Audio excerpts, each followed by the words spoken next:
And in New York City, for example, from a cyber perspective, we see about 80 billion cyber events weekly. 80 billion. That's the number of cyber events New York City faces every week. Cyber attacks from foreign entities like China, Russia, and Iran target New York City's infrastructure regularly, including our energy, water, food supply, hospitals, and financial systems. A cyber attack is any offensive maneuver that targets computer information systems, computer networks, infrastructures, personal computer devices, or smartphones. During any conflict, you want to disrupt quality of life. And how do you disrupt quality of life? You break a couple of things, the things that make people comfortable. Ever wonder who defends New York City from these attacks? In this episode of Some Future Day, New York City's Chief Technology Officer, Marc Fraser, joins me to provide insight regarding cybersecurity matters and so much more. It was also a pleasure learning about New York City's recent accomplishments in the tech space under Matt's guidance, such as the Joint Security Operations Center, which includes the combined efforts of New York City, New York State, and the United States federal government, including the FBI, artificial intelligence, facial recognition, New York City's ban on social media giant TikTok, New York City's centralized digital platform, MyCity, a tremendous resource to benefit New York's small business owners, and this administration's success in closing the digital divide, free broadband for New York City public housing residents. You should have access to broadband like we have access to heat and hot water, because now we've gotten to the point in society where broadband is a necessity. Marc Fraser is one of New York City's most important leaders today. His forward-looking vision and tech expertise is the best in our country. It was amazing to get to know Matt and all the work he has put in to keep our nation's largest city moving every day. Thanks, Matt.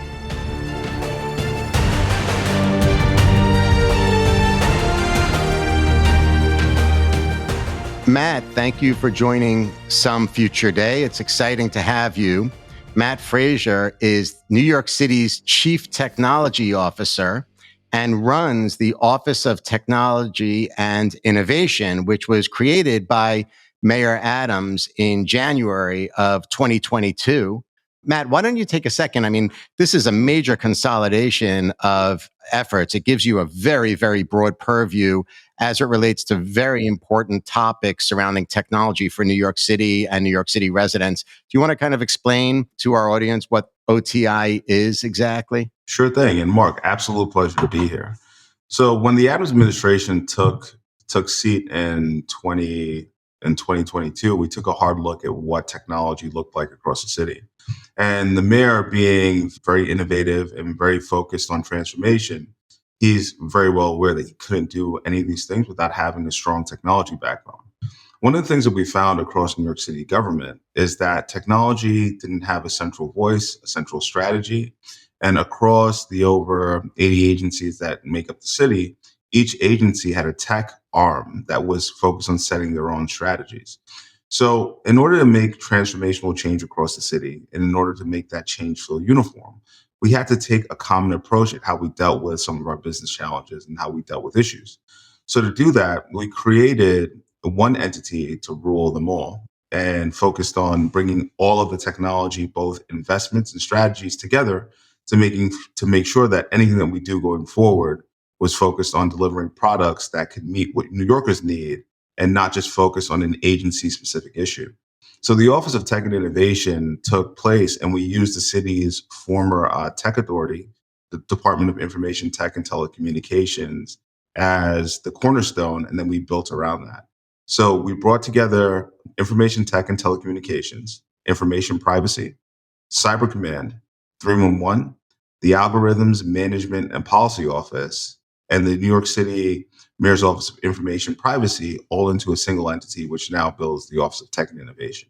So for the city, we're the tech authority, we are the cyber authority, we're the privacy authority, the city's franchise authority, and pretty much anything that's tech adjacent now belongs to one organization. That's remarkable. And you're touching on a lot of words that I think are critical, ranging from cybersecurity to privacy and beyond.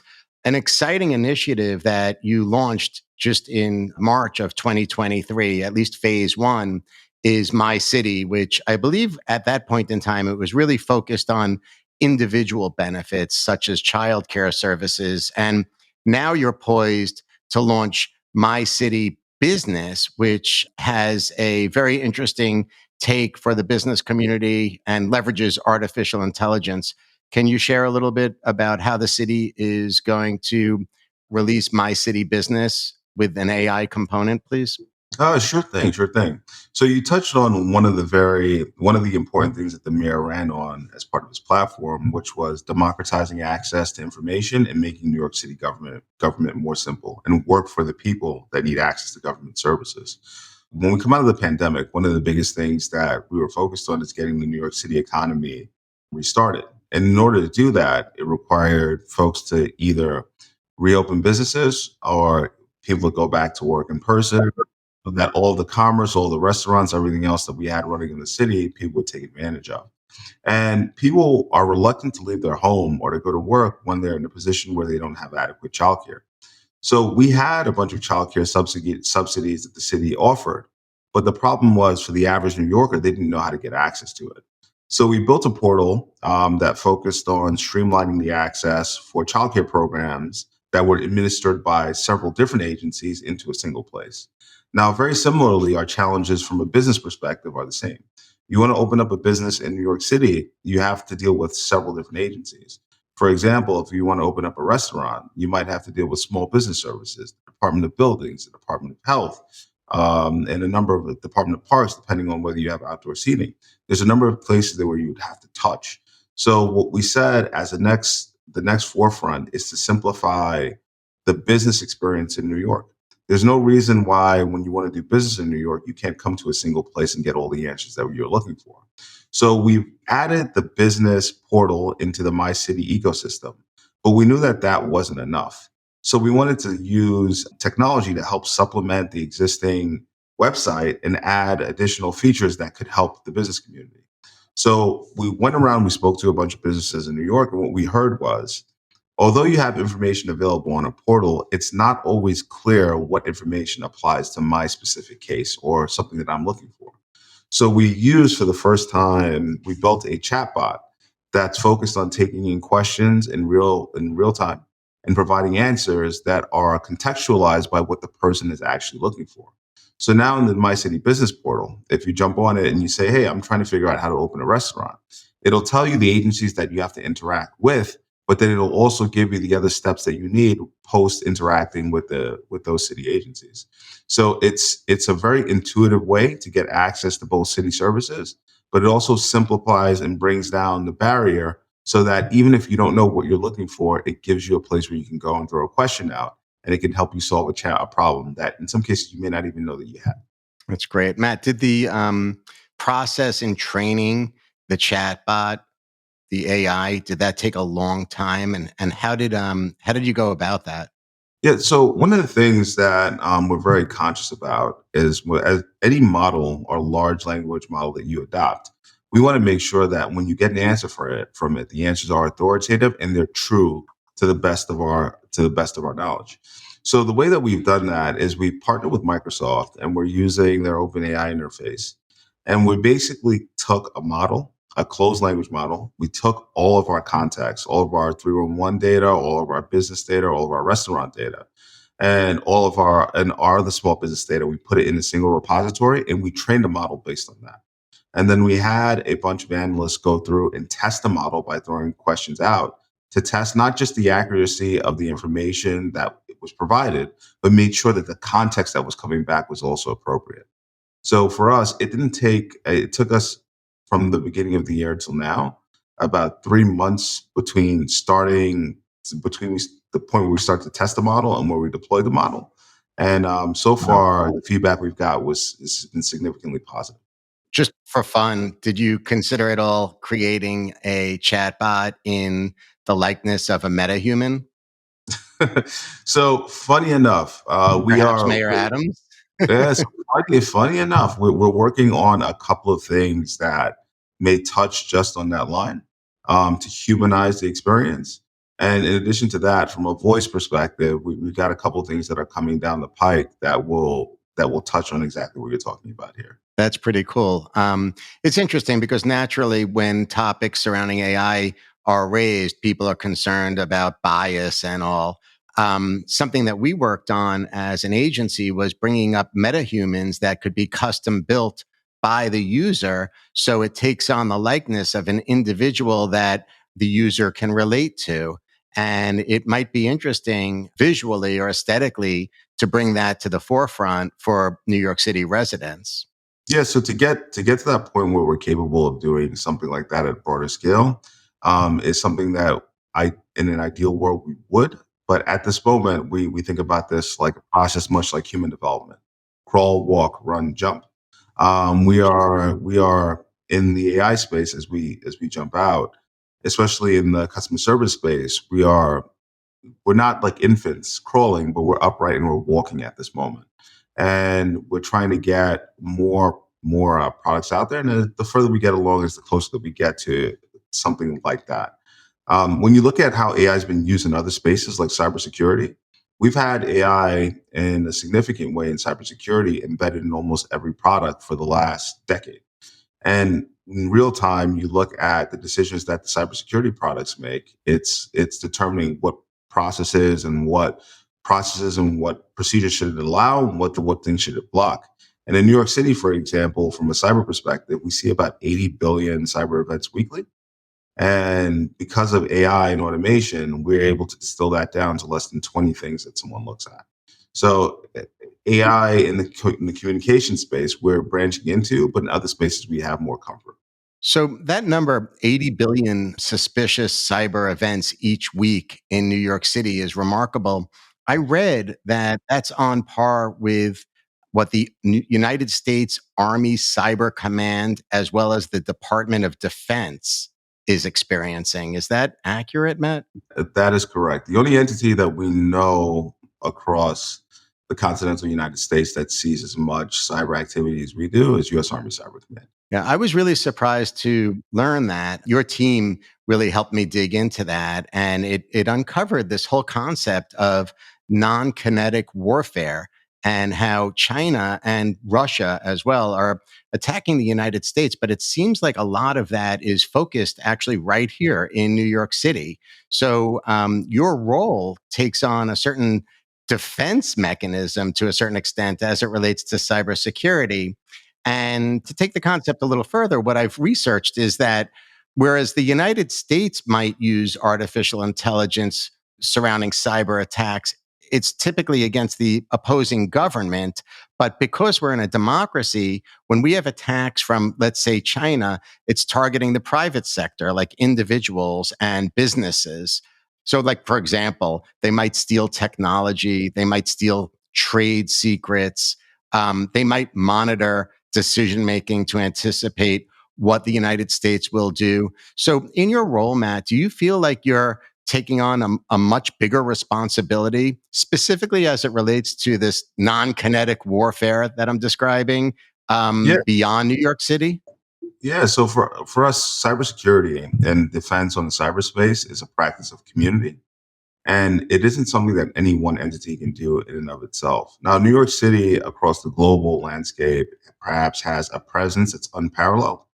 And when you look at the amount of cyber activity we see, it's no secret why that's here. Our mission and our job, when we look at it from a cyber perspective, is more than just protecting New York City, but it's about how we protect the greater homeland, the greater state. So we've worked in the first part of the first quarter of the administration to launch a joint security operations center. And the Joint Security Operations Center was focused on doing just that, looking at cyber beyond just the city lens and bringing together the city, the state, and other cities across the state, plus the federal government, so that we can look at cyber collectively as a mission that we accomplish together. So the JSOC, which is located at OTI Cyber Command, right? We now have presence from both New York State, New York City, both police forces from New York State Police, New York City Police. We have partnerships on the federal level, both from the FBI and other areas. So now you have one center where you can report something that's happening. And in real time, we can work on not just looking at the incident and helping recover whatever's been compromised, but then we can also look at it from an attribution perspective. Who's the actor that may be causing this particular activity, and how do we protect not just the person that's been impacted, but other organizations that may be subject to the similar type of vulnerability. So when I look at cyber as a whole, it's not just us; it's us and the entire tech community. Yeah, I mean, it's really remarkable. It's much bigger than New York City. And I think that most New York City residents, including myself, frankly, didn't realize that your administration has such a big role in really preserving our lives in many ways. So, if China is to put malware into our critical infrastructure, what areas can they actually impact here in New York City? Like, what should we be concerned about, Matt? So I think you shouldn't be concerned because New York City Cyber Command sits here to keep New York City safe from these types of activities, and we also have compensating controls in place should something happen that we help respond to those things as quickly as possible. Instead of looking at something that's theoretical, we can look at something that's happened in the recent past. So if you're not familiar, circa 2020 there was a compromise 2020 2021 with SolarWinds, where SolarWinds is a network manufacturing, a network services tool set. And what we found was that the network tool set or the program had been compromised internally. They had a couple of internal employees that were compromised. They injected malicious code, and that malicious code was embedded in their product and distributed to anyone that consumed the product, anyone that purchased it. And by impacting just one company, the malicious actors were able to infiltrate almost every US intelligence agency, right? Wow. It's a good example of how bad or malicious code getting into the right place can hit almost everywhere. So for us, the things that we are all always concerned about is critical infrastructure. We're concerned about the water, right? Our water supply. We're concerned about foods, banks, financial institutions. But over 90% of the things that people consider critical, they're not operated by the government, which is why security has to be a practice of community. Think about your healthcare institutions. Think about your grocery stores. Think about all the things that the government doesn't control. If we only protect the government's assets, then we're only in a position where we can only keep part of what's critical safe. We have to make it open and inclusive to make sure that we help those that also operate critical infrastructure to help protect themselves. Which is why in the next coming months, we're working on expanding Cyber Command to include bringing in partnerships with small businesses and other businesses that operate critical infrastructure in the city. That's really very interesting. And it also just underscores my earlier point as it relates to China using artificial intelligence and malware to attack the private sector and individuals versus the government entity, right? They're going after these infrastructural elements that in a free marketplace are run by the private sector.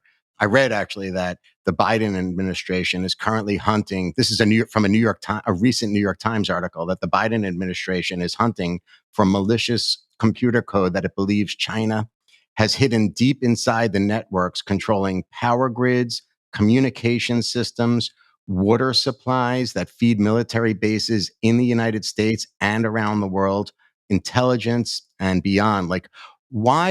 To what end? Why would China want to use malware to attack our infrastructure, Matt? So it's hard for me to say specifically why China, but I can talk in the abstract. In the abstract, why anyone would look to attack specific infrastructure is if during any conflict you want to disrupt quality of life. And how do you disrupt quality of life? You break a couple of things, the things that make people comfortable. You break communications.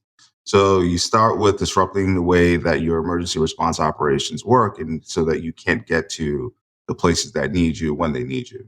Then you work on disrupting other things like quality of life, like water, food supply, power, right? You make people very uncomfortable. Also, in making them very uncomfortable, you also limit their ability to communicate and coordinate. So when you look at why some of these particular assets may be threatened or why they may be targeted, it's all focused on disrupting your ability to respond to anything that may happen.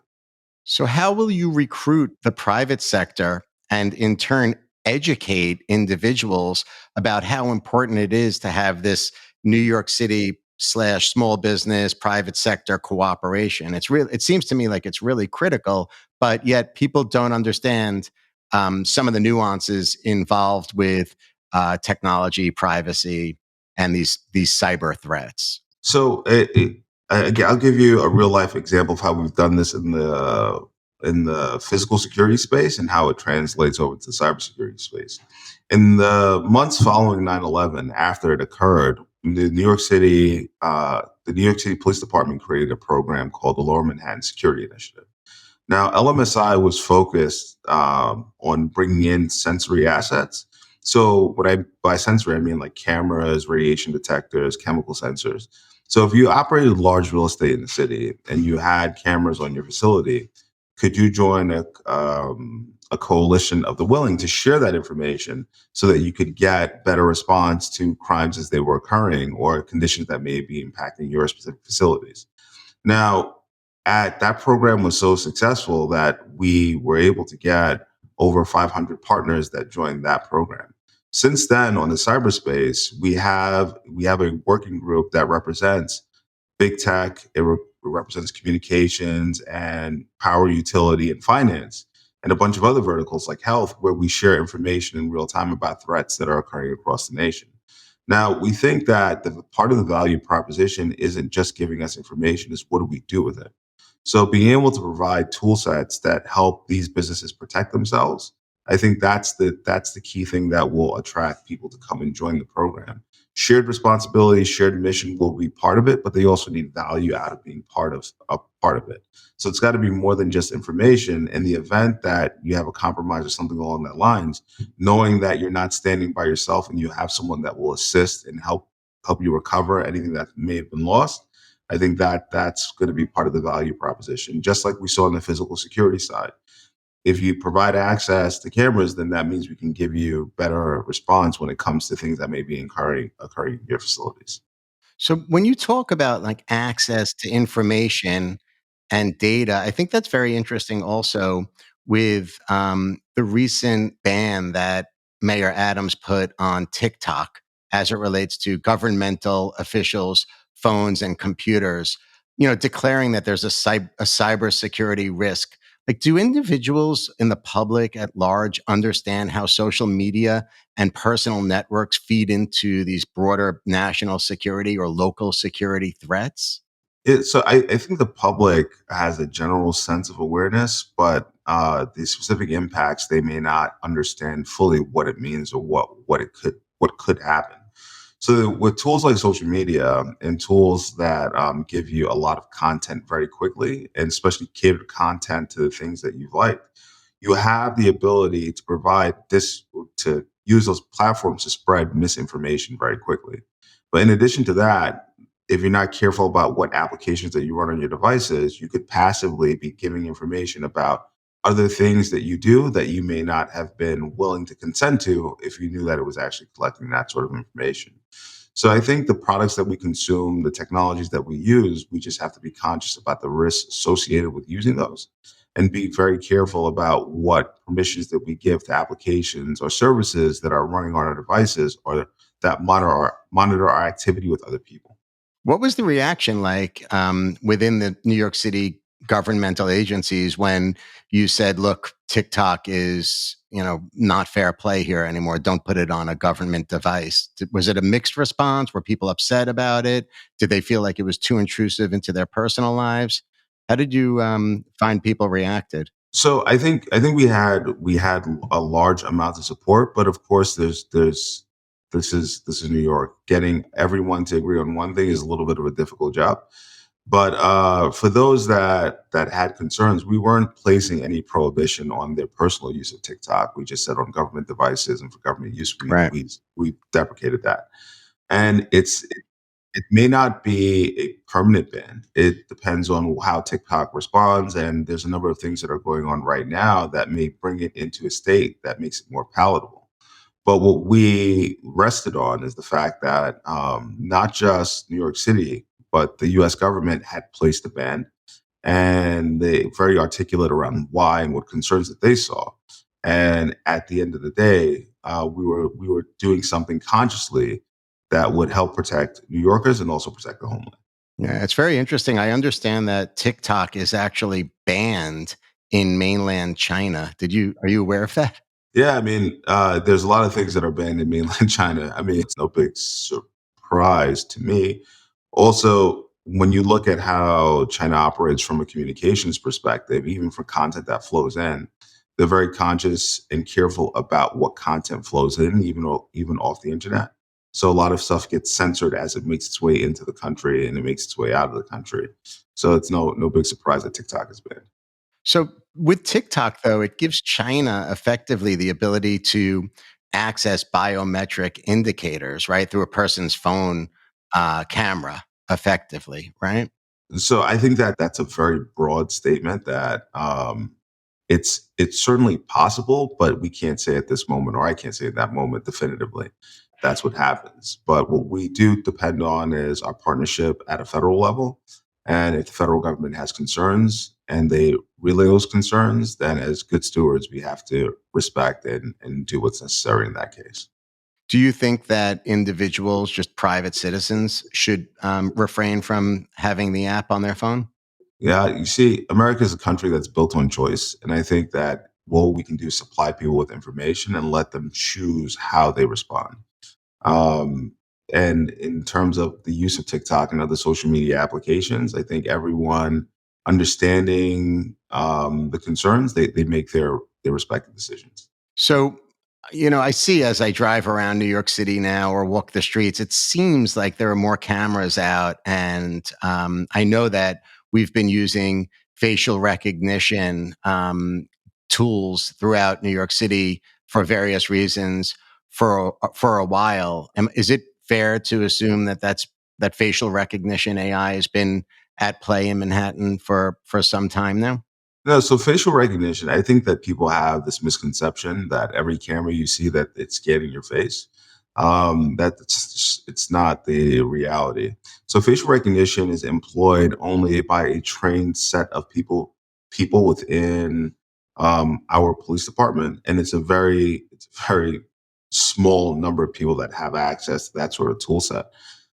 Facial rec in general, most of the cameras that you see across the city aren't in a placed in a position where it's ideal to do something like facial rec. Remember, for facial rec, most cameras that you see in the street are from a top pointing down at you. Facial rec, you really need a good shot from your torso up to the top of your head, right? And then from there, the algorithms are much more successful at detecting someone. So for most of the cameras that you see, in fact, all the cameras that you see, there's no camera that's running in the city where real time facial recognition is being employed. That's not a thing. So, as it relates to facial recognition, then I'm sure you've heard of Clearview AI. It's used by the FBI. It's being used in Ukraine. I think it's used in Miami, actually, their police department in a very limited way. It sounds maybe even analogous to the way it's used here in New York City. How are they using facial recognition AI here locally? So, in terms of the use of artificial intelligence tool sets and the use of technologies like Clearview or anything along that lines, there's a myriad of technologies that are used to do facial recognition, and those technologies are administered by in a select group in the NYPD called its facial recognition team. Now, each one of the members of that team are trained on each tool that that team uses, and only that team has access to the technology or the tools to do that. Outside of that group, no one else within the NYPD has the capability or in the city has the capability to run facial rec in real time.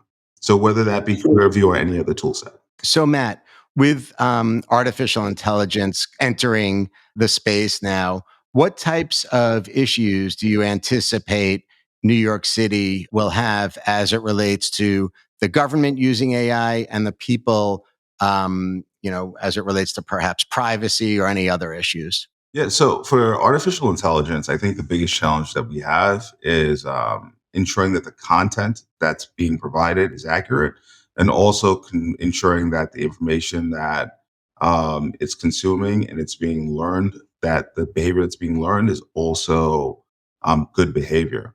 One of the big things that came out with the advent of ChatGPT was OpenAI had a very good concept of having that moral compass, that engine that basically flagged any content that violated its rule set and has a human analyst that looks at it to say whether it should learn from that behavior or should not learn from that behavior. As we saw with very early instances of artificial intelligence, I believe it was circa 2012, 2016, somewhere along that lines, Microsoft had launched a chatbot that had opened to Twitter, and within 12 hours of being live, it had taught it to be biased, right?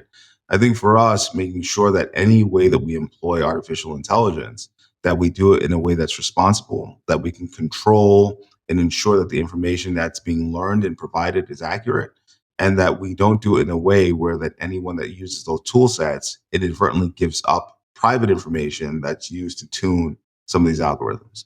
So I think that those are some of the areas that we look for in that space. Matt, before you go, do you want to just say a few words regarding the success of Big Apple Connect? Yeah. I'd like to get you to talk to that just briefly.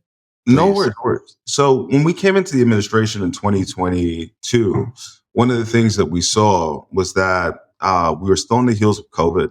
We were looking at a potential another shutdown for the city. And one of the things that we noticed is that over 40% of the people that lived in public housing didn't have access to broadband. In some cases, the numbers were more stark than that, but the average is about 40%. And you think about that in a time where we just came out of almost 2 years of lockdowns, right? It's like you have kids that were sent home, they didn't have access to resources so that they could compete fairly in school. They didn't have access to social outlets so they can communicate with their peers and friends. They were just home with nothing. So in the first year, we launched Big Apple Connect, and Big Apple Connect was focused on closing the digital divide, especially across the estate that government controlled. So early in the year, we provided free broadband in all of the family homeless shelters. Now we wanted to take it into a space where not only family homeless shelters, if you lived in a house and or in public housing, you should have access to broadband like you have access to heat and hot water. Because now we've gotten to the point in society where broadband is a necessity. So within a year of being in office, we provided over 100 developments with access to broadband. And as we came through the rest of this year, we closed the loop, and now we're in over 200 developments that have access to broadband. So we've effectively provided over 300,000 people with free access to broadband. And it's more free access to broadband in 1 year than any administration has done across an 8-year term. Congratulations. That's really quite the accomplishment. And I acknowledge how important that is to level the playing field across our community, which will inevitably trigger innovation, entrepreneurship, and more value and wealth within these communities. So great job, Matt. Thank you so much for your time today. I appreciate it. All right, Mark, absolute pleasure. And hopefully we'll be back again. I know your time is very important. So thank you so much for joining me today. For ongoing insights surrounding these important topics, you can join the conversation on my social media channels, including Twitter, Instagram, and LinkedIn at Marc Beckman. And to sign up for my newsletter on Substack, you can find me at marcbeckman.substack.com. To make sure you don't miss a show, be sure to subscribe to Some Future Day across all major platforms worldwide, including YouTube, Spotify, and Apple. Special thanks to New York University for producing Some Future Day, and a big shout out to my producer extraordinaire, John Boomhofer, for being patient and always encouraging me to push through. Thanks a lot, John. Have a great day.